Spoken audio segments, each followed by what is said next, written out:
Ser Podcast. Estás escuchando el Abierto de Hoy por Hoy. Cada día analizamos las noticias más relevantes de la actualidad, las claves políticas, económicas y sociales, con las voces de los protagonistas y los distintos puntos de vista de nuestros tertulianos. Tiempo para el análisis, tiempo para el abierto en esta mañana de viernes con una noticia histórica en la portada de todos los informativos y de este programa, que es la elección de un nuevo papa. Ahora iremos a Roma, entraremos en el análisis del perfil del nuevo pontífice. Primero, saludo a los analistas de esta mañana. Berna González Harbour, ¿qué tal? Muy buenos días. Muy buenos días. José María Lasalle, buenos días. Hola, buenos días. Y aquí en Radio Sevilla, a mi lado está Javier Aroca, ¿qué tal? Muy buenos días. Buenísimos días. Digo, noticia histórica, pero claro, ahora mismo en esta portada del Abierto hay dos noticias históricas que están compitiendo. Y es la elección de un nuevo papa y el Betis, por primera vez en su historia, clasificado para una final europea. Pero es que es más, es el único equipo español ahora mismo que está en una final, el único representante español que está en una final. Y claro, estando yo en Sevilla y teniendo a un bético a mi lado, Aroca, están compitiendo ahí dos noticias históricas. Bueno, yo de hecho no sabía con qué abrir. Tengo que discrepar contigo y que sirva de precedente, porque creo que son dos papas. León XIV, al que le reconozco su santidad y su jerarquía entre los cristianos, pero luego entre los béticos su santidad Manuel Pellegrini. Y estoy a la espera de que pronuncie su encíclica Rerum Beticorum. El Papa va a dar una misa a las 11. Bueno, pues dará otra, tendrá que competir con Pellegrini, que dará otra homilía en algún momento y que estamos todos esperándolo para satisfacción de los béticos urbi et orbe. No se pueden imaginar los oyentes lo que ha sido esta noche Sevilla. Sevilla está en feria. No se pueden imaginar lo que ha sido Sevilla, lo que ha sido la feria y el calvario que está siendo para aquellos sevillistas, incluso algún compañero nuestro en esta casa, que ha tenido que abrir todos los matinales de Radio Sevilla hablando del Betis. Y el pobre chico está para tomarse algo e irse para casa, que yo creo que ya le podríais dar fiesta y que vaya a su casa y que se acueste. Porque pobre chaval está pasando un auténtico calvario. Y sobre estas dos noticias, que una se sobrepone a la otra histórica, yo no quiero dejar de destacar la portada de ABC, de la edición de Sevilla, donde tú coges la portada y hay una fotografía del nuevo Papa, León XIV, el mal no prevalecerá, y es la portada que comparte con todas las ediciones de todos los periódicos, pero han hecho algo muy bueno, que es que te vas a la contraportada, le das la vuelta y es otra portada que se llama Fumata Blanca y Verde. Es decir, han tenido claro en el ABC que había dos noticias históricas que no podían compartir portada y han dicho, pues vamos a hacer dos portadas al periódico. Bueno, ecuanimidad se llama vale. Eso. Y bueno, y reconocimiento del ecumenismo. O sea, se puede ser católico, no serlo y ser del Betis, por supuesto. Lasalle, estate tranquilo que no te voy a preguntar por esto. Oye, no. Mira. Podríamos desarrollar una tesis.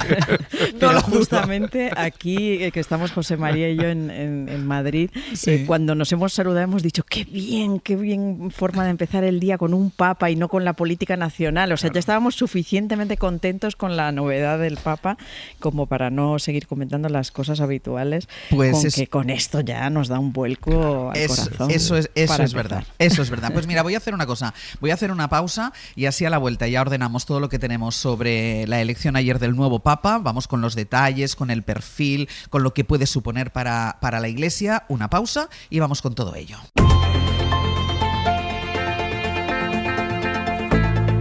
El Abierto.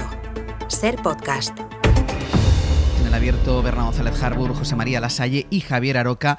Vamos con la noticia, con la elección del Papa, porque hay una buena dosis de sorpresa en lo que ocurrió ayer en la Plaza de San Pedro, un Papa elegido antes de lo que se empezó a prever. Se hicieron muchas quinielas, no solo con el nombre, sino también con la duración del cónclave, antes de que saliera un Papa elegido. Al final fue relativamente corto, como es habitualmente los últimos cónclaves han sido, y además ha sido un Papa inesperado, León XIV. Habemus Papam. Sancte Romane Ecclesiae Cardinalem Prevost Leonem XIV.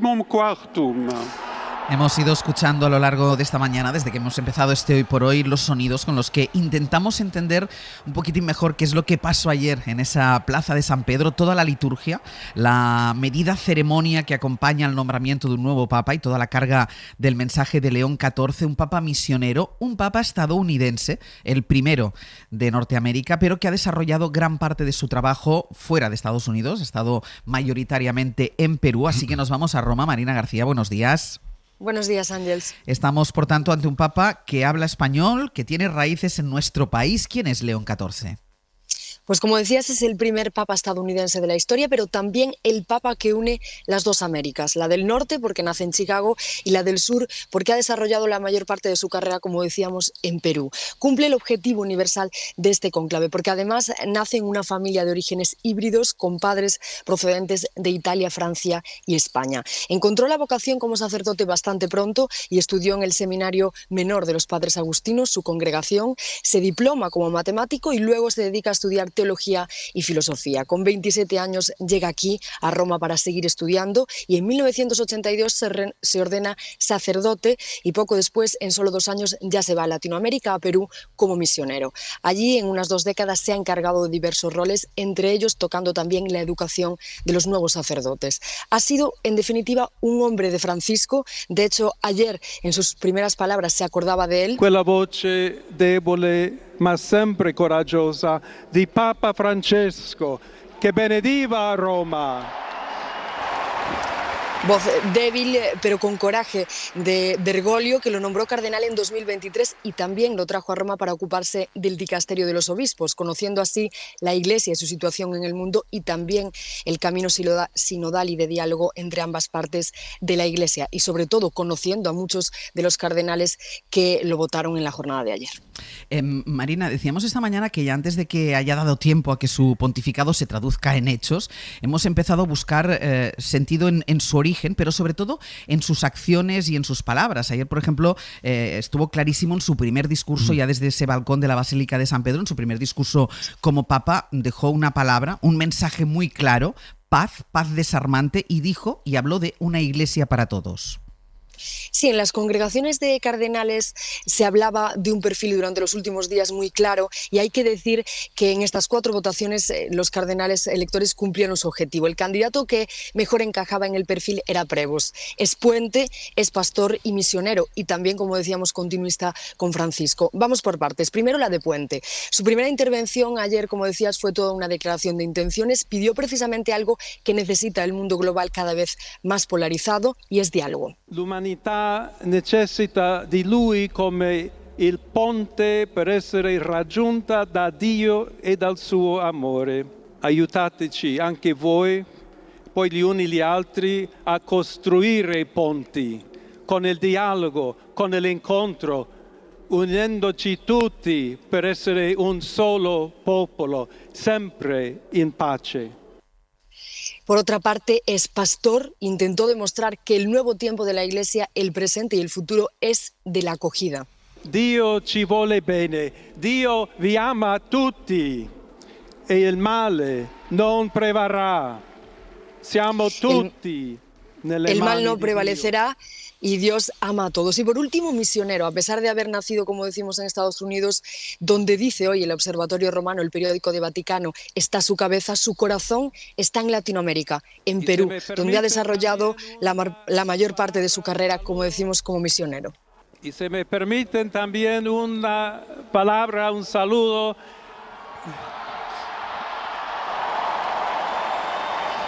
a todos aquellos, y en modo particular a mi querida diócesis de Chiclayo en el Perú.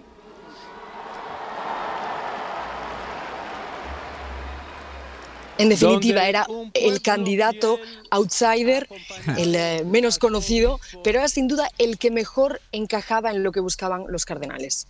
Marina, muchísimas gracias. Gracias.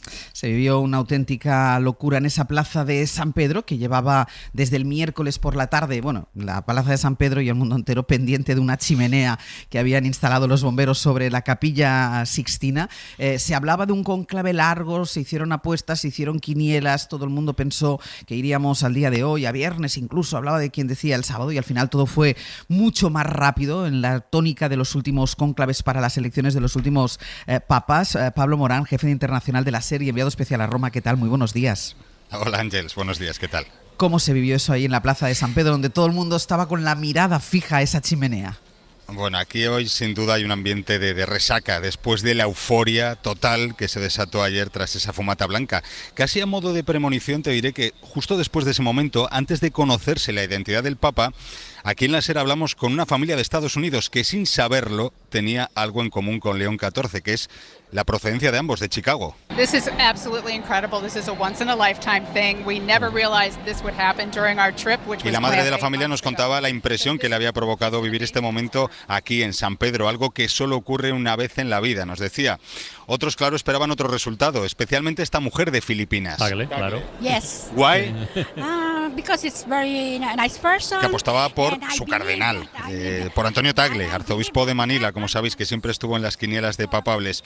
Esta plaza volvió a ser anoche y durante todo el día una representación de la aldea global, en la que se mezclaban pues los fieles, los turistas y los curiosos, como este grupo de Erasmus de España. Que es como que salga un nuevo papa.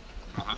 ¿Con qué sensaciones os vais? Después de haber estado tan cerca, porque me habéis enseñado fotos, habéis estado muy cerquita del obelisco incluso, ¿no? Es que es difícil de explicar, o sea, muchas emociones, como al principio mucha incertidumbre, luego cuando sale como mucha emoción, toda la gente gritando, grabando los vídeos, muchos...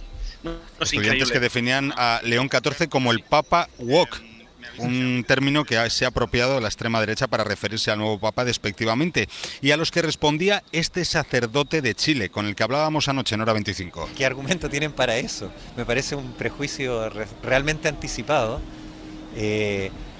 La elección del nombre León XIV, uno pudiera suponer, ya nos lo explicará mejor, que tiene que ver con identificarse con alguien que inició el pensamiento y la doctrina social de la Iglesia en tiempos donde... León XIV es ya el gran protagonista, como no podía ser de otra manera, aquí en el Vaticano, aunque quedan todavía algunos vestigios físicos de Francisco, como ese altar que te contaba a las 8, un altar improvisado con cartón de los sin techo en los soportales del Vaticano.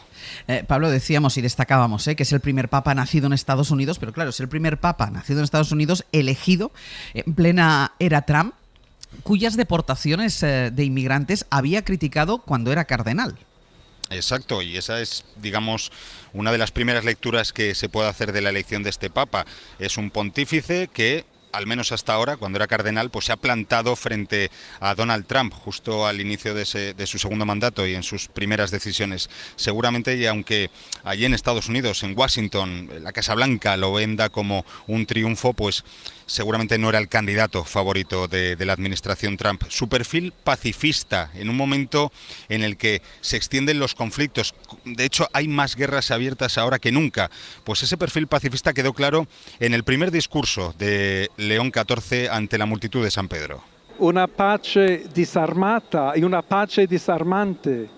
Humile. Y hacía referencia a esta frase, apostando por una paz desarmada y desarmante que va justo, como sabéis, en sentido contrario de lo que están haciendo las grandes potencias, incluidas las europeas. Su trayectoria primero en Chicago y luego durante más de una década en Perú, pues se interpreta también como una oportunidad para tender puentes entre Estados Unidos y América Latina o entre las grandes potencias y el sur. Es un defensor de los derechos humanos y del medio ambiente, sobre todo de los derechos humanos, como por ejemplo demostró exigiendo a Alberto Fujimori en 2017, cuando le concedieron el indulto, le exigió un perdón público más sincero y más en profundidad. Y también, como decía, del medio ambiente. Son dos asuntos que, como sabéis, también están siendo muy atacados por algunos sectores de la ultraderecha. Pablo, gracias. A ti, hasta luego.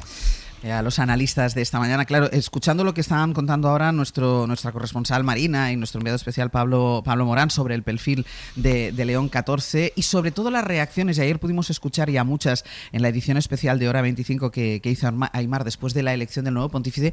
Claro, uno piensa así de entrada, Berna, si no le gusta la ultraderecha, bueno, a lo mejor es que está bien elegido. Sí, esa es la mejor noticia, ¿no? Pero dicho eso, ojalá fuera woke, ojalá lo fuera, ¿no? Ojalá hoy estuviéramos estuviéramos celebrando que no sé si ya tan rápido un papa mujer, una papisa, pero sí que hubiera cardenales mujeres, que hubiera obispas, que hubiera sacerdotes. O sea, el camino hay que andarlo mucho antes, y el tímido cambio en este sentido que intentó Francisco lo paró porque vio o comprendió que no estaban preparados, ¿no? Entonces, bueno, vaya por delante que aunque yo celebro que sea del ala reformista y seguidor de Francisco, sí, queda tanto por hacer que hay que recordar que seguimos con una organización muy machista, muy masculina, que no ha integrado los cambios sociales, pero desde hace siglos, ¿no? Y por eso digo, ojalá fuera woke como le acusan los ultras. Dicho esto, bueno, fantástica noticia, o sea, frente a lo que podía ser, tenemos a una persona que siendo del norte es del sur a la vez, que puede tratar de tú a Trump, es decir, es de su misma nacionalidad, y los mensajes eran claves en este sentido, ¿no? Trump ha señalado cómo estamos en un momento en que los poderosos se burlan de los débiles, ese es el resumen de su mandato, y ojalá este hombre sea la voz de los débiles frente a esos poderosos, ¿no? Y es hijo de migrantes, es pastor y gestor al mismo tiempo frente a Francisco, al que se consideraba más pastor que gestor. Y por último, bueno, vemos que Francisco trazó muy bien el camino y lo dejó, como se decía aquí en España, lo dejó todo atado y bien atado, ¿no? Bueno, pues evidentemente yo sí intuía que el cónclave iba a ser muy corto, con muy pocas vocaciones, porque dejó sembrados el 80% de los cardenales y mucha gente del sur. Es decir, los ultras y los conservadores tienen poder y defienden su poder, pero no eran mayoría aquí. Entonces, bueno, vamos a ver, es una página en blanco muy alentadora. Lasalle. Bueno, sí, la verdad es que yo creo que nos asomamos a un escenario en el que las interpretaciones son quizá precipitadas a la vista de lo que acontecerá. Solo podemos fiarnos de lo que él dijo, del perfil y de lo que él dijo ayer. Exactamente, y es ahí donde quería ir precisamente. Creo que hay que ir precisamente a lo que ha dicho. Y lo que ha dicho está en sus primeras palabras y en el nombre que ha tomado. Y lo que nos dijo ayer fue, en primer lugar, 2 veces una referencia a Francisco, lo cual significa asumir claramente un legado y el reconocimiento de que él está ahí gracias a quien lo hizo cardenal. Y además relativamente reciente en el tiempo, porque accedió a su puesto en el año 2023, hace tan solo 2 años. En segundo lugar, hizo una referencia, y es importante cuando hablamos ahora ya de la geopolítica aplicada a las almas, tener en cuenta la teología y no solamente la historia. Hizo varias referencias. En primer lugar, la primera cita que toma es a San Agustín, y dice que sin miedo para seguir avanzando. La referencia al miedo hoy, en este momento en el que es uno de los conceptos que a manera jovesiana están marcando claramente la política en Europa, en el mundo, es determinante, porque lo que dice es neguemos el miedo. Y neguemos el miedo para ofrecer algo que se espera siempre en un hombre piadoso, que es la paz. Pero no una paz sin más, sino una paz desarmada, en un contexto en el que todos estamos hablando, yo soy el primero, y Berna, hemos estado en esta mesa, reactivando el viejo principio, si ves pacem para bellum, si quieres la paz, prepárate para la guerra. Él ha venido a decir, no, una paz, pero una paz desarmada, es decir, una paz que se basa en ¿qué? Y lo ha dicho varias veces, diálogo, puentes, superación de los conflictos. Y esto es significativo. Es significativo porque además es un agustiniano, es un agustino, y agustiniano en el sentido teológico del término, es decir, alguien que conoce perfectamente la teología de San Agustín y las referencias a la ciudad de Dios y la ciudad de los hombres. Y San Agustín insistía en que era la justicia lo que diferenciaba al Estado de una banda de ladrones, y la crueldad que acompañaba a la violencia de los ladrones de la equidad que acompañaba a la justicia de los estados inspirados en la ciudad de Dios. Es importante esto también porque es otro dato a tener en cuenta. Luego, la referencia expresa a la Iglesia sinodal con todo lo que eso representa, que es algo que restableció y puso sobre la mesa el Papa Francisco de una manera insistente para superar la verticalidad de alguna manera de la lógica de la curia y del poder político dentro de la Iglesia. Pero habló en español, no habló en inglés, habló en español. Y esto es importante también, en boca de un norteamericano, porque una de las tensiones que vive América es el conflicto entre los evangelistas y el avance de la religiosidad evangélica que ha nutrido y alimentado buena parte de los grupúsculos extremistas de derechas en América Latina, frente a la Iglesia episcopal, que ha liderado además un obispo de origen europeo norteamericano. Y luego, yo creo que entrando en lo simbólico, que me parece lo más interesante, casi me atrevería a decir, la elección del nombre de León. León no solamente, como se ha dicho, que es la referencia más fácil a León XIII y su encíclica Rerum Novarum, que supuso apartar a la Iglesia del conflicto con el marxismo para hablar precisamente de la pobreza y de la importancia frente a un liberalismo aburguesado y capitalista, y lo dice así León XIII, una Iglesia que apuesta por los trabajadores y que cambia las mentalidades de muchos liberales católicos en toda Europa, especialmente en Alemania y en Italia y en Francia. Pero al mismo tiempo el nombre de León, y se nos ha pasado, tiene dos referencias adicionales. Una es la encarnación de los güelfos. Es decir, dentro de la simbología del conflicto entre güelfos y gibelinos, entre el poder temporal y el poder intemporal, los güelfos que defendían el poder intemporal tienen a un papa que asume la imagen del león y no del águila, que es el de los gibelinos. Pero es que se añade un dato más. León Magno, fue el papa que paró a Atila a las puertas de Roma.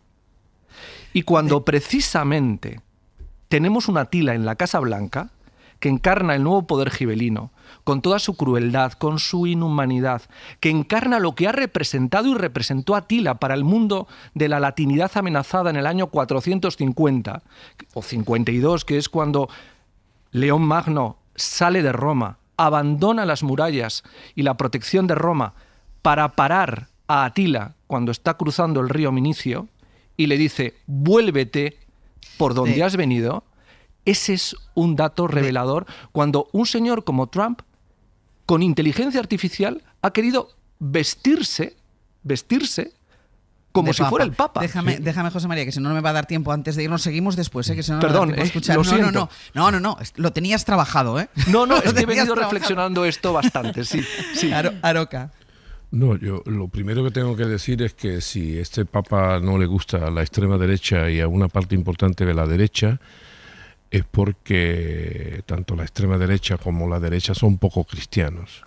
Lo he dicho otras veces y lo voy a seguir sosteniendo. Creo que son poco cristianos, porque claro, este prejuicio inicial, sin saber siquiera la propia doctrina de este Papa y la doctrina que hereda y la doctrina que puede impulsar, por lo que demuestra que hay muchos cristianos de pacotilla, ¿no? Que se están atrincherados en posiciones extremistas que no tienen nada que ver con el verdadero cristianismo. De ahí que sea, yo estoy de acuerdo, absolutamente importante el que haya escogido el nombre de León XIV. Creo que de León XIII, aunque no lo parezca, se puede aprender mucho, en un tiempo además totalmente distinto a este, por tanto no se puede hacer tampoco una interpretación de León XIII en el sentido histórico actual, sino hay que tener mucho cuidado en interpretar lo que hizo aquel Papa con los valores de ahora, pero es una buena reacción ante algunas de las derivas autoritarias en las que están cayendo algunos políticos que se consideran incluso cristianos, ¿no? A mí me parece que su apelación al diálogo, a los puentes, tiene que ver un poco también con el propio nombre del Papa. El Papa es el pontífice, o sea, que tiene que ver con puente, con establecer puente, con cuidar puente. Yo creo que eso también es muy importante. Por lo demás se ha dicho que, bueno, que es la continuidad, sí, pero yo creo que la continuidad es el último acto inteligente desde el punto de vista político que tuvo el anterior Papa, porque dejó el colegio cardenalicio de tal manera que era difícil pensar que pudiera haber otra cosa, ¿no? Teniendo en cuenta además que el papado, el Vaticano, es una monarquía electiva, por tanto, como ha dicho antes mi compañera Berna, el anterior Papa dejó al colegio cardenalicio atado y bien atado, ¿no? Bueno, yo no sé si va a haber continuidad o no, lo que sí parece que seguiremos en la línea, si no doctrinalmente, que eso es más difícil porque la Iglesia doctrinalmente es muy inamovible, no sé las esperanzas que tendrán los cristianos, pero vamos, como estamos opinando también los que no lo somos, pues diré que el verdadero papel que se le acredita al nuevo Papa es que precisamente sea un actor político en la línea del progreso en el que estamos defendiendo mucha gente. Y solamente dos cosas. Primero, la paz, el llamamiento a la paz. Yo creo que este llamamiento a la paz desarmada deberían de escucharlo todos los dirigentes cristianos que actualmente tienen poder. Entre otros, por ejemplo, también el vicepresidente de los Estados Unidos, que se denomina a sí mismo como católico.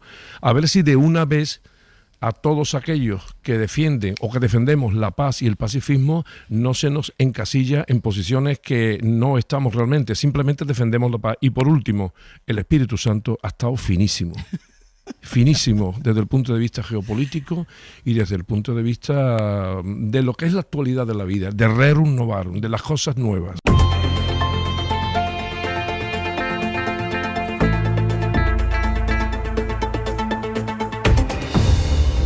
Berna González Harbour, José María Lasalle, Javier Aroca, y vamos a volver a Roma porque uno de los analistas habituales de este programa ha estado en Roma siguiendo este conclave, es Carlos Navarro Antolín. Carlos, buenos días. Muy buenos días. ¿Tú fuiste de los sorprendidos cuando ayer salió el nombre del nuevo pontífice? Yo sí, lo tengo que reconocer, fui de los sorprendidos, sí. ¿Por qué? Bueno, porque aquí en Roma los días previos habíamos vivido demasiadas tensiones que parecían evidenciar una división más fuerte de la que finalmente ha habido, de cardenales que incluso Francisco había apostado por ellos y que en una como mínimo evidente falta de elegancia pues habían empezado a cuestionar su perfil, y eso se remató con la misa de apertura del cónclave presidida por el decano del Colegio Cardenalicio, que si bien tiene 91 años y no es elector, pero bueno, es cardenal y presidía la misa y decía la homilía previa, la última que podíamos oír todo el público, y no mencionó a Francisco en ningún momento. Eso no ha ocurrido en los anteriores cónclaves, como mínimo por una cortesía, aunque fuera cortesía, pues estamos hablando de la Iglesia, de la jerarquía eclesiástica, no lo nombró. Y claro, eso me hizo pensar a mí y a muchos que había una corriente efectivamente formada que cuestionaba mucho a Francisco y que estaba dispuesta pues a elegir a alguien absolutamente en el lado opuesto. No ha sido así, por fortuna, para muchos, al menos para mí, desde luego, no ha sido así, y nos hemos encontrado con un perfil que se amolda mucho a lo que hemos venido viviendo desde 2013 con la elección de Bergoglio. Carlos, decíamos antes, con los analistas que están aquí esta mañana, que evidentemente solo podemos hablar por el perfil que se está trazando de él, por su trayectoria hasta ahora y por esas primeras palabras que como Papa pronunció en el balcón de la Basílica de San Pedro. Tú, con este perfil y con estas palabras, ¿qué conclusiones puedes sacar de lo que puede ser su pontificado?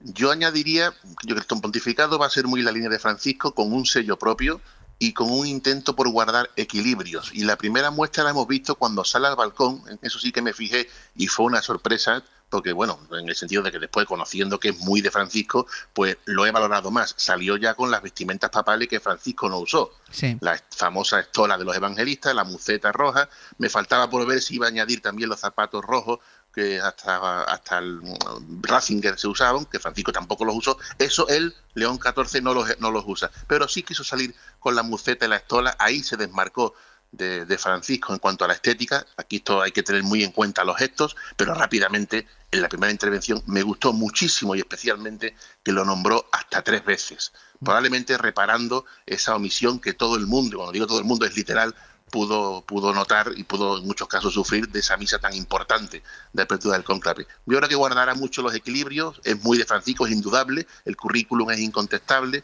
la identificación con el mensaje de Francisco fue tronante, parecía que estábamos oyendo a Francisco en algún momento, lo de la paz desarmada y desarmante, la construcción de puentes, que en otra orden de cosas es el significado etimológico de pontífice, construir puentes, la alusión a los más débiles, a la iglesia sinodal, que es un concepto muy de Francisco, que es un concepto de iglesia muy amplio, en el mejor sentido del término, pero sí creo que le dará su sello propio y que guardará su equilibrio con un sector que existe en la Iglesia, lógicamente, que es de planteamientos muy diferentes. Lo que pasa, Carlos, por esto que dices, va a ser un papa de equilibrios. Si a Francisco al final no pudo acabar de hacer todo aquello que parecía que en el inicio de su pontificado quería hacer, porque luego la lucha interna dentro de la Iglesia pues es la que es, claro, uno puede pensar o puede deducir que todavía hará menos si tiene que mantener esos equilibrios, si no es tan rupturista. Bueno, yo creo que intentará guardar los equilibrios. ¿Dónde vamos a ver dónde vamos a ver el estilo de gobierno al que tú haces referencia? En los nombramientos de la curia, en la elección de los destinos de los viajes y, por supuesto, en los criterios a la hora de nombrar cardenales. Hay el Papa Francisco, que nunca olvidemos que no cambió un milímetro de la doctrina, lo que hizo fue abrir debates muy importantes y tomar decisiones muy importantes, pero no cambió la doctrina. El Papa Francisco tuvo un papado, podríamos decir, muy de autor. A la hora de hacer, por ejemplo, los viajes, se fue a sitios donde los cristianos o son minoría, o son residuales, o están perseguidos. Y después los cardenales los nombró de ciudades pequeñas, abrió el cónclave muchísimo al mundo. Aquí ha habido muchos países que por primera vez han tenido un cardenal en el cónclave, y en esos tres pilares, curia, viajes y nombramiento de cardenales, se va a ver hasta qué punto guarda los equilibrios. Ayer al menos tuvo un guiño a las vestimentas tradicionales con las que Francisco se desvinculó, que había que tener mucha personalidad para ser elegido papa y decir, no, mire usted, yo al balcón salgo nada más que de blanco. Y dejar las vestimentas de la muceta y la historia de los evangelistas, eso es muy importante en el lenguaje de los signos y de la liturgia, pero yo creo que intentará guardar esos equilibrios, pero indudablemente vemos una línea muy, muy del Papa Francisco. Por cierto, lleva menos de 2 años de cardenal y la confianza en cargos y responsabilidades de Francisco ha sido continua en los últimos 10 sobre él. Pues Carlos, muchísimas gracias. Date prisa por volver, que a lo mejor todavía llegas algún día de feria. Yo creo que algo pillaremos, al menos 100 gramos. Venga, hasta luego. Muchísimas gracias. A vosotros. Es verdad, como decía el propio Carlos, que estuvo ayer ahí en la proclamación, y lo que estábamos diciendo aquí con los 3 analistas que están esta mañana en El Abierto, que solo podemos, y lo decía Lasalle, que solo podemos tomar como referencia las palabras que ya de alguna manera son una declaración de intenciones. Ya se puede, sobre todo concluir que sí quiere seguir por la línea del Papa Francisco, a pesar de que, como decía Carlos, en esta interpretación que hace, que puedes buscar equilibrios entre los dos sectores de la Iglesia, pero una cosa es lo que proponga y lo que diga, y esto, Bernal, lo hemos hablado más de una vez aquí en El Abierto con la muerte del Papa Francisco, y luego es como esto se traslade, es decir, un Papa abogando por una paz desarmada, que decía antes Aroca, ojalá todos los dirigentes estén por la paz desarmada. Luego otra cosa es que sus palabras tengan algún tipo de efecto. Efectivamente, ¿no? Porque, Carlos señala muy bien, curia, viajes, cardenales, pero hay mucho más. Hay los debates que hay que abrir, y Francisco abrió algunos y los desarrolló muy bien, como el que afecta al medio ambiente, por ejemplo, ¿no? Al cambio climático. Y otros los dejó morir, como el que afecta a las mujeres, que lo he citado antes. Es decir, él llegó a plantear y abrir el debate sobre que las mujeres pudieran ejercer cierto grado de como diáconas, creo que se llama, cierto grado de sin ser sacerdotisas o sacerdotisas, no sé cómo se diría, pero que pudieran dar comunión, es decir, tener un papel cada vez más creciente, sobre todo dado el descenso de las vocaciones en nuestro continente y la aplicación de muchas mujeres que tienen esa voluntad. Y aquello lo dejó morir. Sobre homosexuales, por ejemplo, pues bien, que les bendigan, pero es que hay mucha tarea pendiente, que los evangélicos, los anglicanos en Inglaterra, por ejemplo, han avanzado, el norte de Europa avanzado muchísimo más rápido, y por supuesto pueden estar casados, por no hablar del celibato, es decir, hay tantos terrenos en que la Iglesia sigue anquilosada ya no en los años, en los siglos y milenios anteriores, que pues hay muchísimo por ver, ¿no? También quiero destacar cómo mencionabais la guerra de los ultras contra Prevost, que incluyó la divulgación de una intoxicación y de bulos al viejo estilo de Trump y de tantos que estamos viendo por parte de la ultraderecha, en los que se le atribuía una aceptación de abusos y una no investigación de abusos en Perú. Y quiero recordar, anoche Aymar Bretos entrevistaba a una periodista peruana que divulgó el escándalo que que afectaba al soldalicio de la vida cristiana, que es uno de estos grupos de movimientos que se creció en dinero y en abusos sexuales, en este caso en Perú, y él facilitó todo la investigación y facilitó el acceso al Papa Francisco para que se reconociera a las víctimas y se disolviera esta organización. Es decir, hemos visto los bulos de los, no sé si trumpistas o ultracatólicos o ultra qué, actuar. Y le hemos visto a él, tú que estás mencionando lo de los hechos y las palabras que ha dicho, le hemos visto criticar a Vance en un tuit reciente y decirle no, Cristo no obligó a priorizar el amor a la familia, ¿no? Como decía Vance, primero la familia, luego el resto del mundo al que podemos machacar, por resumir. En fin, muy interesante va a ser, sobre todo en este momento de trumpismo, ver qué voz se alza desde San Pedro desde la Plaza de San Pedro para neutralizar esa crueldad de Estado. Aroca.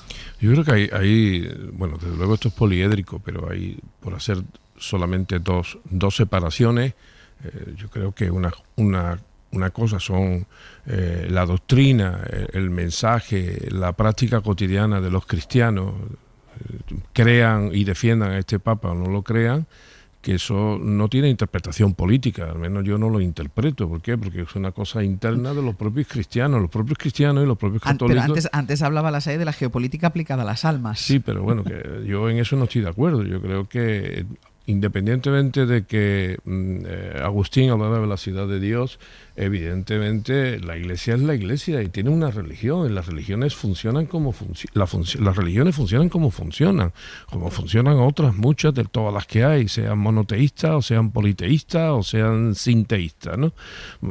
Me da igual, como observador me da igual, en cualquier caso serán los cristianos, sobre todo los cristianos que constituyen la Iglesia, porque la Iglesia no es solo el Papa, ni sus dicasterios, ni la curia, ni los obispos, no, la Iglesia es todo, cada uno de los cristianos, y son cada uno de los cristianos los que tendrán que decir si la Iglesia tiene que superar determinadas líneas que ellos mismos se han marcado en función de su propia doctrina y sus propias creencias o no. Por tanto, yo no confío en nada, ni me preocupa el que el Papa sea más partidario de las mujeres o menos partidario de las mujeres, porque es que eso está en las entrañas de la propia Iglesia. Que, por cierto, cuando se habla de celibato, es mentira que la Iglesia prohíba el celibato, defienda solo el celibato. En la Iglesia oriental católica, la católica, no me estoy refiriendo a la ortodoxa, existe el matrimonio de los curas. O sea, los curas en Líbano se pueden casar y no pasa nada. Los que no pueden es llegar a obispo si se casan, pero desde luego pueden ser. Por tanto, eso no es un tabú que cueste superar. Se puede. Ahora, a mí me interesa la versión política, en tanto que el Papa es jefe de Estado. Ahí es donde a mí me interesa. ¿Por qué? Porque sigue teniendo una cierta autoridad a la hora de hablar. Y por eso yo destaco, y lo voy a seguir destacando, su llamado a la paz desarmada y desarmante. Creo que esa acuñación va a servir para mucho. Entre otras cosas, aunque solamente sea para poner en evidencia a muchos dirigentes, jefes de Estado, primeros ministros del mundo, que se consideran cristianos y que están defendiendo la guerra a troche y moche. Yo nunca he entendido cómo un cristiano practicante y que crea en el mensaje de Jesús puede ser partidario de la guerra, pero se da. Y este Papa de momento ha dado un aviso. Y solamente una última cosa. Viendo antes y escuchando a Navarro Antolín, queda una cosa clara. Y ya lo intuimos todo, hay dos versiones políticas de la Iglesia, no estoy hablando doctrinales, sino políticas, una que se sitúa más cerca, en mi opinión, del mensaje de Jesús y otra que está más cerca de los movimientos más extremistas, singularmente de extrema derecha en el mundo. Y eso es una constatación y esa es la pelea que ha habido. Por cierto, uno no es de donde nace, sino se solía decir antes, uno es de donde hace el bachillerato y uno es también de donde hace su misión pastoral. Yo creo que este Papa tiene muy poco de norteamericano, muy poco de estadounidense. Es un Papa de su misión pastoral que está con los más necesitados en Hispanoamérica. En el abierto, Berna González Harburg, José María Lassalle, Javier Aroca. Lassalle, no sé si querías añadir algo más. Estábamos hablando de la división o la frontera entre la geopolítica y la religión. Sí, precisamente antes cuando Aroca insistía en que el Espíritu Santo había obrado en la Capilla Sixtina con fineza, yo creo que esto es algo muy relevante, ¿no? Es decir, estamos de verdad pasando por alto que el nuevo Papa es norteamericano. Es decir, cuando una parte muy importante de todos los problemas que están siendo reflejo de las sacudidas del nuevo Atila global que es Trump, se elige un Papa norteamericano. Y no es casual. Y que además con una fuerte conexión con América Latina, con todo lo que eso representa, ¿no? Por lo tanto, yo creo que la geopolítica pesa, entre otras cosas, porque 5.500 millones de seres humanos se declaran creyentes de los 8.000 millones. Y esto es algo relevante en un siglo, como diría Malraux, que será espiritual o no será. Y por lo tanto, para entender muchas de las claves sobre las que en estos momentos gira la geopolítica y donde el conflicto entre las regiones tiene sedimentos culturales y religiosos muy potentes, que la Iglesia Católica elija a un Papa norteamericano de estas características, cuando todos sabemos que una parte fundamental de los problemas presentes en la realidad cotidiana de nuestra existencia vienen de la mano del inquilino de la clase blanca, es relevante.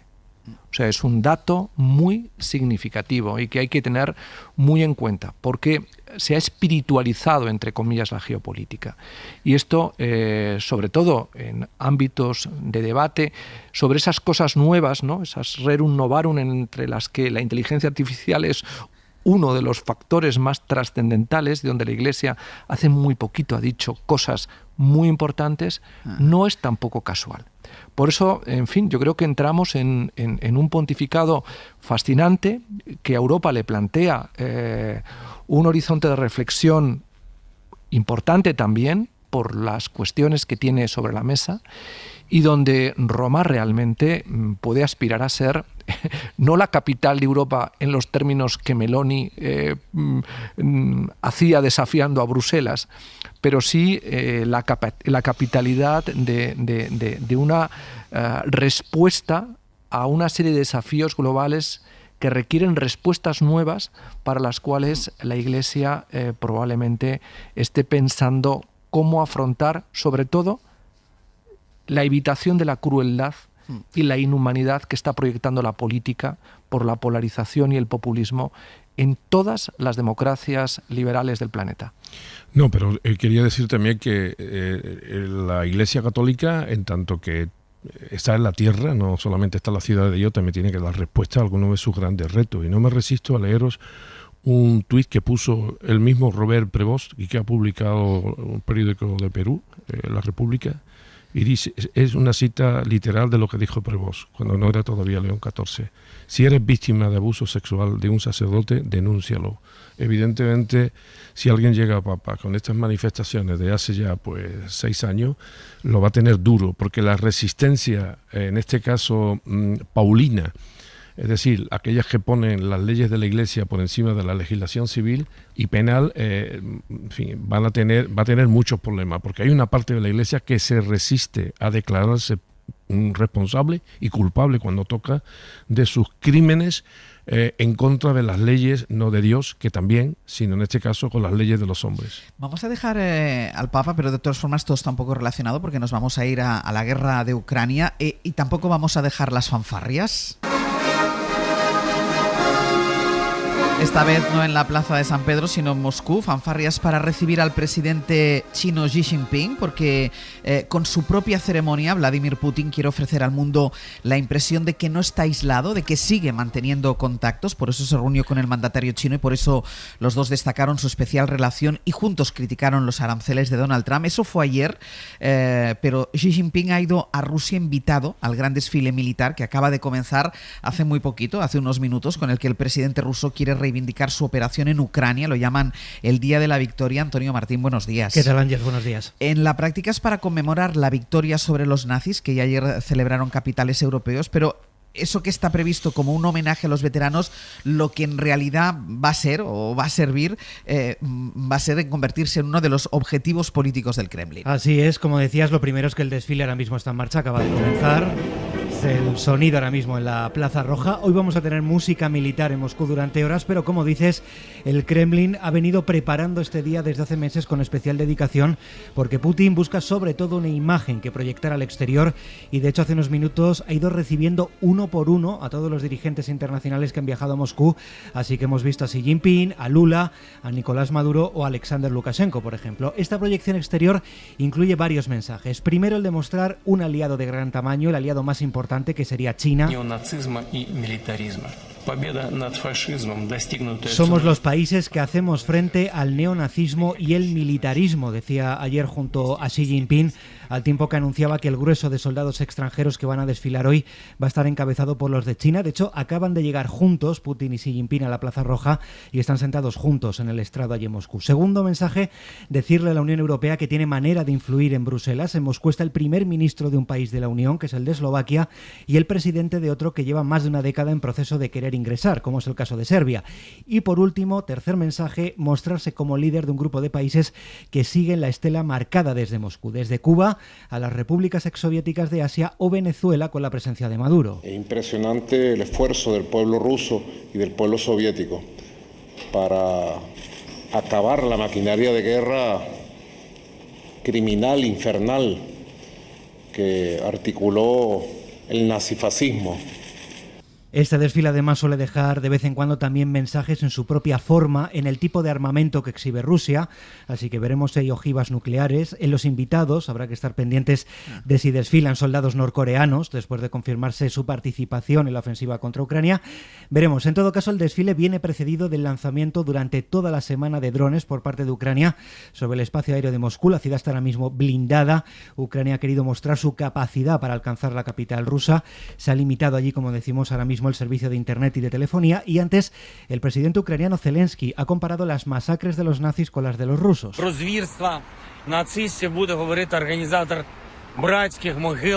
Es un desfile de cinismo en el que Rusia va a traer de nuevo a la mente los crímenes de los nazis, ha dicho en un paseo en Kiev. Los que van a recordar el asedio de Leningrado hoy son los mismos que han asediado Mariupol o han llenado Bucha de fosas comunes. Antonio, gracias. Hasta luego. Esto en Rusia, nos vamos a ir hasta Kiev porque ahí está el enviado especial de la cadena SER, Nicolás Castellano. Hola de nuevo. Hola de nuevo, Ángels. Ante esta demostración de fuerza que quiere hacer y de no aislamiento que quiere hacer Vladimir Putin en Moscú, está lo que quiere hacer el presidente ucraniano, Volodymyr Zelensky, que lo que quiere hacer es emplear su propio simbolismo para contrarrestar esa imagen que vamos a poder ver desde Moscú. Sí, se buscaba hoy una contrafoto, digamos, después de los amigos de Putin en la Plaza Roja, buscar aquí una foto también en mandatarios europeos, pero es cierto, como decía Antonio, que los ataques rusos sobre Kiev de las últimas semanas, con varios muertos hace apenas 48 horas aquí en la ciudad, han recomendado a muchos de esos dirigentes internacionales no acercarse por el momento a la capital ucraniana. Así que habrá una foto simbólica de la mayor parte de los ministros de Exteriores de la Unión Europea con Kallas. Hoy en el BIF, en el oeste, estará también el ministro español, pero bueno, aquí en Kiev por lo menos llevan 48 horas sin sirenas, sin bombardeos, y es importante porque llevaban semanas de continuo asedio. Lo cierto es que aquí, en cuanto a los simbolismos y a esa celebración que busca Putin, en ese simbolismo, en ese pulso con Zelensky en cuanto a apoyos internacionales, hemos hablado con analistas con los que hemos compartido reflexiones durante toda esta invasión, más de 1000 días de guerra, y que creen que Putin en realidad está siendo un cínico, como es Slibuch, uno de los analistas que nos ha contado sus impresiones de estas últimas horas. Es muy cínico celebrar la victoria en la Segunda Guerra Mundial y después iniciar una guerra lo más sangrienta después de la Segunda Guerra Mundial en Europa, invadiendo Ucrania. Es muy cínico decir que nunca más, que hemos ganado contra el nazismo, y hacer lo mismo que hicieron los nazis, invadiendo países, deportando gente, ejecutando gente, bombardeando ciudades enteras.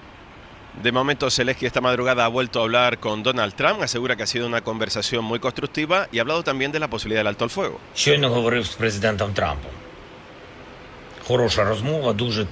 Una conversación constructiva, agradece a Estados Unidos los esfuerzos. Zelensky ha vuelto a poner sobre la mesa la predisposición de Ucrania de parar totalmente las bombas durante 30 días, algo que Putin de momento no acepta. De hecho, se continúa en las últimas horas con ataques de Putin en la zona del este, según han asegurado los propios militares ucranianos en las últimas horas. Y mientras aquí en la ciudad, pues sigue viniendo mucha gente que se ha refugiado fuera del país, más de 6 millones de ucranianos que se refugiaron en otros países de la Unión Europea, entre ellos Alexandra, que vive en Barcelona.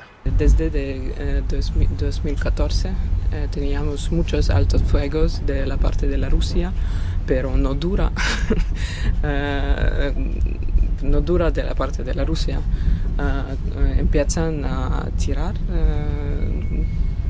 Como ves, Ángel, no hay confianza de la población local sobre lo que pueda pasar con este alto el fuego que ha propuesto Putin y, como digo, de momento, al menos aquí en Kiev, se respetan estas primeras 48 horas. Le queda un día más a esa tregua impuesta por Rusia. Veremos qué pasa a partir de ahora, a pesar de las presiones de Trump.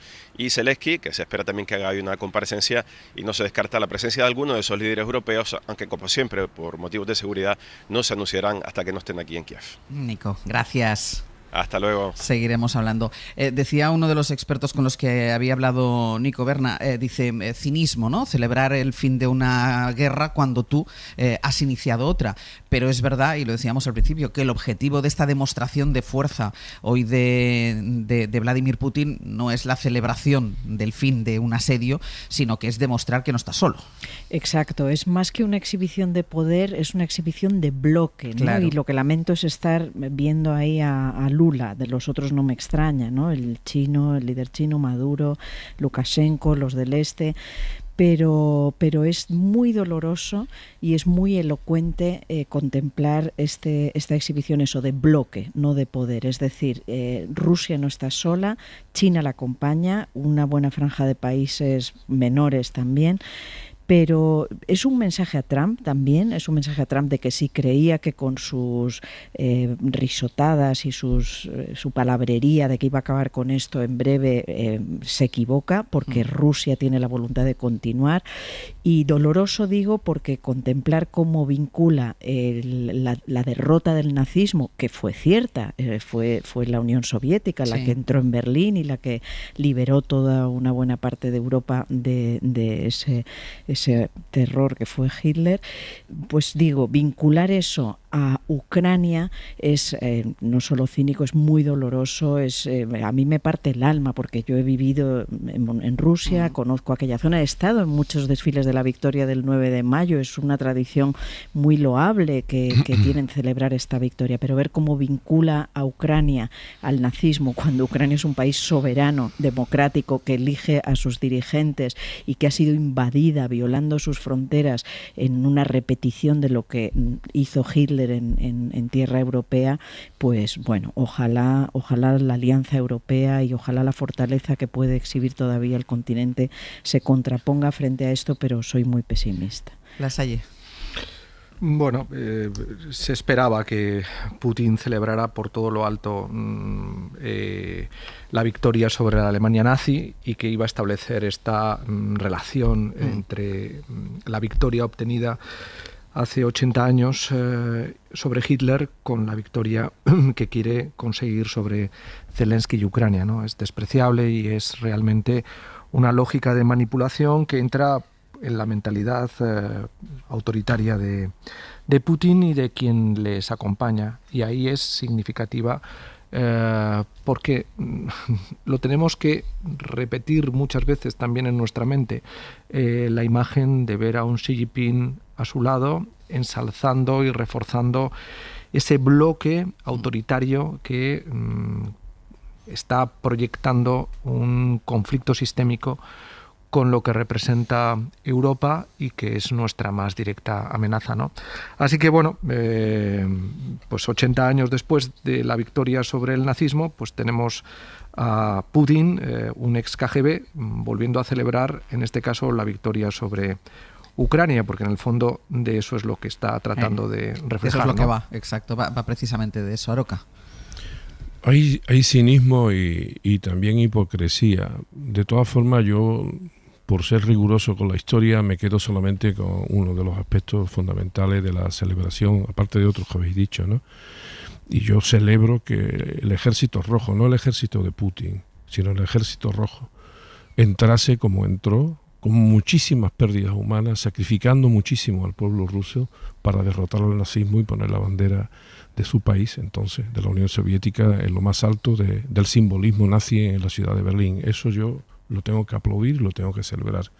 Después, evidentemente, condeno también el cinismo y la hipocresía, pero no la hipocresía de los que se reúnen en Moscú, que también la hipocresía también de los que están reunidos en Kiev. Porque claro, decimos que, por cierto, China nunca ha invadido a nadie en la historia, que yo recuerde, no sé si alguien me corrige porque no soy historiador, pero los que se reúnen en Kiev son también los protagonistas de muchas de las guerras que ha habido en el mundo a partir de la derrota del nazismo en 1945.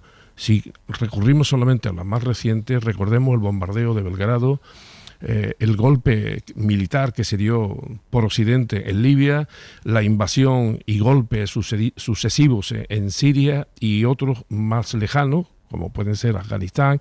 Es decir, aquí que nadie se la dé de coherente y de correcto, por no hablar que los que se sientan allí, hoy en Kiev, y también algunos de los que se sientan en Moscú, son incapaces de parar el genocidio que se está cometiendo y exterminio contra el pueblo palestino, incluso santificando anexiones territoriales que van en contra de la Carta de las Naciones Unidas y de todo el derecho internacional.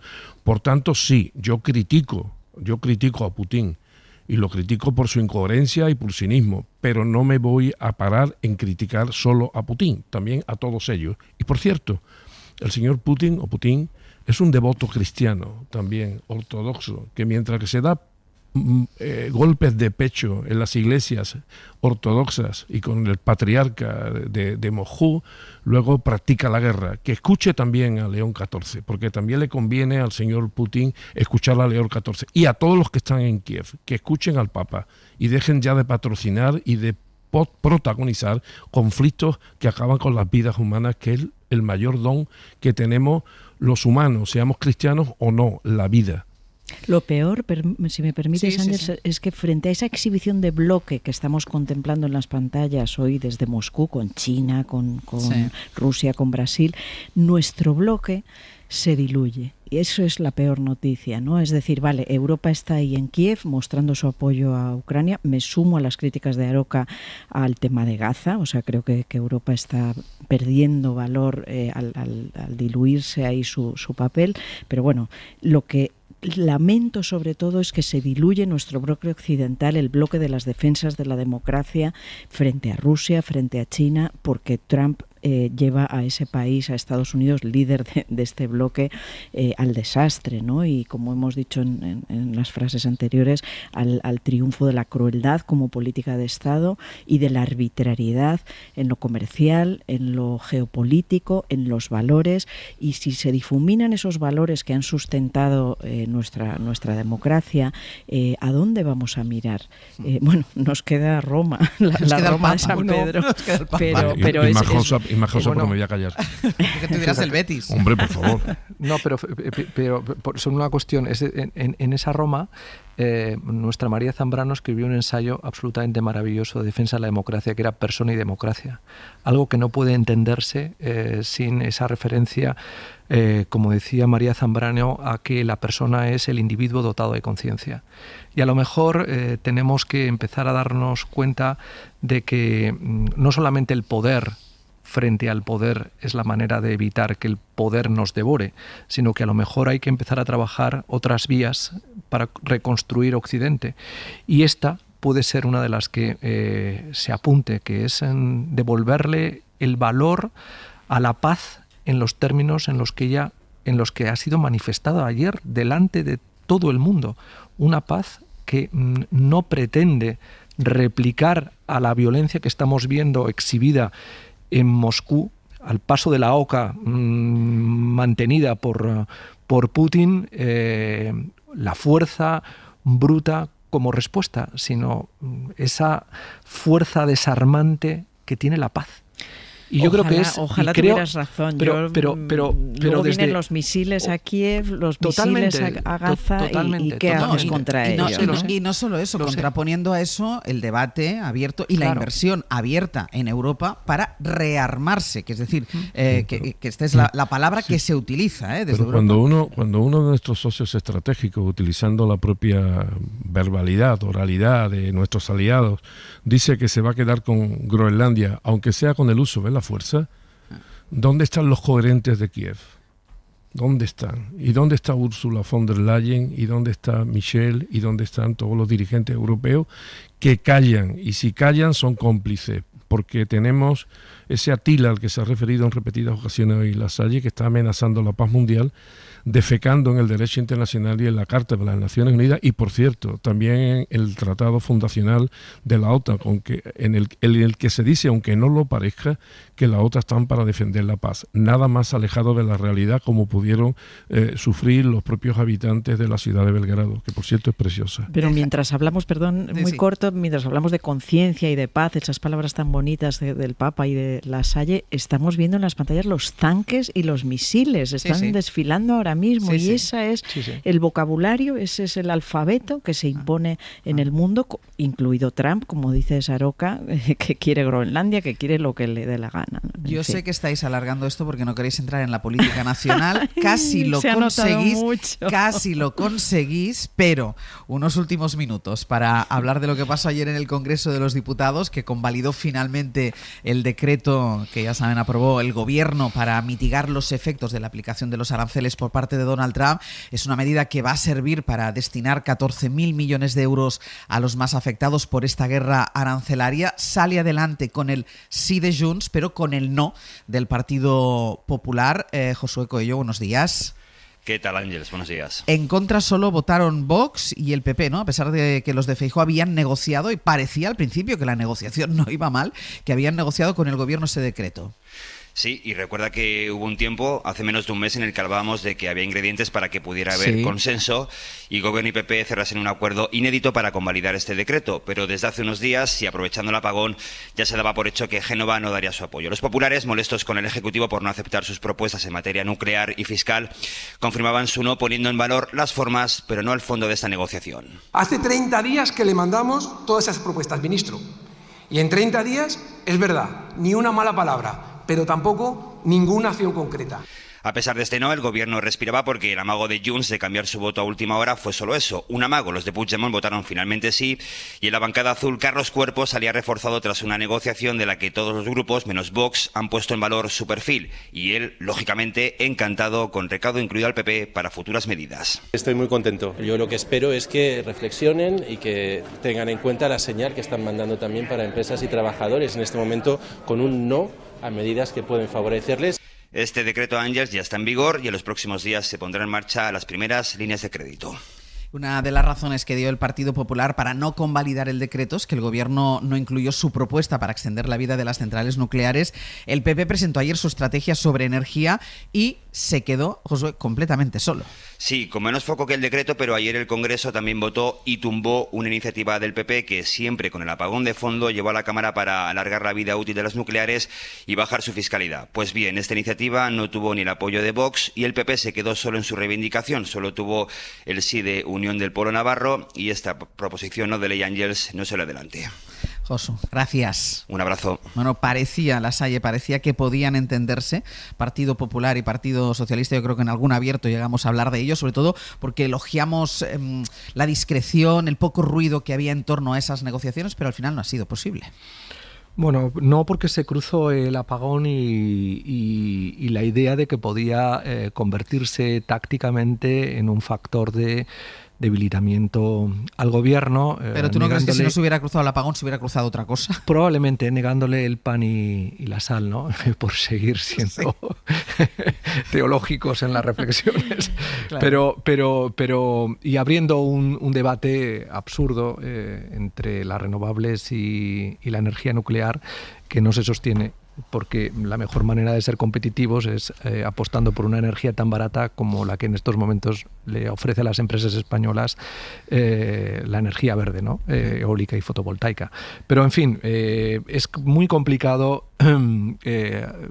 hacer entrar en razones a alguien que está mirando claramente la oportunidad política de seguir desgastando a un gobierno que, por otra parte, pues se empeña en ser más gubernativo que parlamentario, como se ha visto con el debate, ¿no? Reciente, donde al final las votaciones muchas veces, y particularmente en el tema del debate que vivimos también sobre el rearme y por lo tanto el incremento del gasto en defensa, pues se ha solventado por la vía del presupuesto sin pasar por una votación, basándose en technicalities presupuestarias, lo cual es, en un tema tan importante como acabamos de poner de manifiesto durante este debate al hablar de la paz, un asunto no menor. Claro, digo, voy contigo, Berna. El Partido Popular se retrata porque a lo mejor el Parlamento no es el mejor Parlamento posible, que queremos muchos demócratas. Me refiero con respecto al pluralismo y a la coherencia de las decisiones y también al escaso paso que da el gobierno muchas veces por el camino que puede ser tortuoso del parlamentarismo. Pero no deja de ser una gigantesca cámara de fotos que nos retrata políticamente todos los días sus protagonistas. Y esta vez se ha vuelto a retratar el Partido Popular con la extrema derecha. Esas alianzas que tanto denuncian, sobre todo los medios más conservadores, en contra del gobierno y sus alianzas, resulta que es absolutamente explícita y retratable continuamente en el Parlamento de España. De nuevo, PP y Vox aparecen juntos para jolgorio y para satisfacción del propio gobierno, que cualquier viñeta que asocia a estos dos partidos le viene bien al gobierno de España actual. Que por otra parte, ¿por qué se oponen? Y introducen en el debate las energías a partir del precomienzo. Ni las empresas eléctricas han pedido conjuntamente la revisión del acuerdo sobre las nucleares. Que lo pidan, el otro día se lo dijo el presidente Sánchez. Pídanlo ustedes. Me da la impresión de que, como también se ha dicho, yo al menos también lo suscribo, que a veces el Partido Popular y otros partidos políticos se comportan como un auténtico cabildo parlamentario y no como representante de los intereses generales de España. Eso es grave y el Partido Popular, dentro de su lastimosa oposición, se lo debería hacer mirar, porque le vendría muy bien a este país una oposición seria al gobierno actual de España. Berna, que nos queda un minutito. Sí, simplemente, si acabamos de hablar de la exhibición de poder y bloques de Rusia, ayer lo que hemos contemplado en nuestro Congreso es la exhibición de la pequeñez del Partido Popular, y por no hablar de Vox, ¿no? Es decir, introducir a última hora esta propuesta de prolongar la vida de las nucleares, la velocidad con el tocino, como dijo, creo que fue Pedro Sánchez, bueno, pues refleja esa pequeñez y refleja además que se han convertido en lobistas nucleares para que nosotros paguemos a las grandes eléctricas que tienen beneficios millonarios la gestión de los residuos. Entonces, eso, bueno, no me cabe en este minuto y da para muchos debates. Pero quiero decir que ¿qué hace el Partido Popular de bandera y lobista de las nucleares? Habrá que abrir esos debates, habrá que hablar de cómo aprovechar esa energía nuclear que ya puede estar amortizada en muchos sentidos, pero no en una cuestión sobre los aranceles que nos impone Trump, en fin. Pequeñez. Ya el problema, y eso es alguna frase que repetimos, yo creo que abierto sí, abierto no, que en este país parece que es imposible abordar los problemas de fondo, porque o sea, hay que abordarlo, el tema energético hay que abordar, pero es un debate serio y no un debate desde el partido, un debate solo que se enfoca, bueno, por intereses partidistas.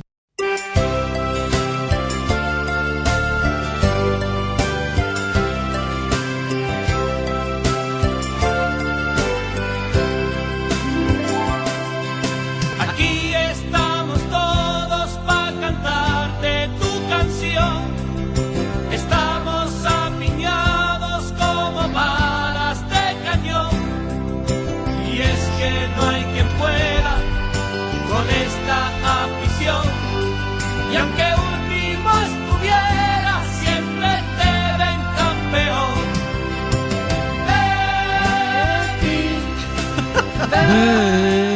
Betty.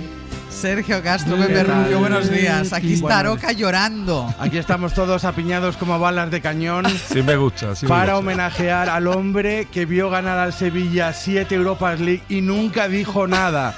Y siempre dio las felicitaciones correspondientes. Bueno, es su día, es su momento. Lo que sea bueno para Nervión es bueno también para Sevilla. Bueno, pues con el himno del Betis de fondo, contadnos qué vamos a hacer a partir de ahora. Bueno, pues tenemos hoy libros, biblioteca con Antonio Martínez Asensio a partir de las 10 y una invitada, Isa de la Cruz, que nos trae su nueva novela Todo empieza con la sangre, una historia que yo considero una historia de amor muy potente, amor tóxico, no lo sé, los amores igual muchas veces la mayoría son tóxicos, ¿no? Tiene una especie de toxina ahí que siempre hace daño. Que siempre infecta. Sí, y después está el número 3, es decir, aquí se plantea en esta novela si es el amor es mejor 3 que 2. No lo Vale, sé. El vale. 3 es más equilibrante, cosa que no ha sido lo habitual hasta Como ahora. la ¿no? tertulia. Exactamente. El equilibrio en el amor son 3. Y bueno, pues aparte de hablar de la novela de Aísa de la Cruz, citamos a todos los oyentes al 900, 100, 800, porque ya están preparados nuestros compañeros para coger sus llamadas para que recomienden ese libro que les ha marcado en su vida y que quieren que esté en las estanterías de la biblioteca de hoy por hoy. 900, 100, 800. Los sevillistas también pueden llamar, ¿eh? Los sevillistas 900 también pueden llamar. 900, 100, 800. Y a partir de las 11 historias musicales con Fernando Neira, para todos considerado el quinto Beatle, hoy con una historia que tiene algo que ver con eso. Va a reivindicar la figura de Yoko Ono, muy maltratada, muy denostada, muy olvidada, a la que se le hace responsable de la ruptura del quizás el mejor grupo de la historia de la música, pero que tuvo su lugar y lo va a reivindicar Fernando Neira. Y después otra gran historia es todo lo que encierra el disco, todas las cosas buenas. Nos lo va a contar Víctor Cabezuelo, el líder de Rufus T. Firefly, no es fácil decirlo. Y alguna cosa más que va a tener también que ver con los oyentes. Y para finalizar, después de todas las cosas buenas, llegarán todas las cosas malas que hicimos durante la semana con Aitor Albizua y con su auditoría. Vale, pues todo esto desde ahora y hasta las 12:20, y voy a dejar sonar los minutos que quedan, los segundos que Por quedan, favor. el himno del Betis, porque se lo merecen.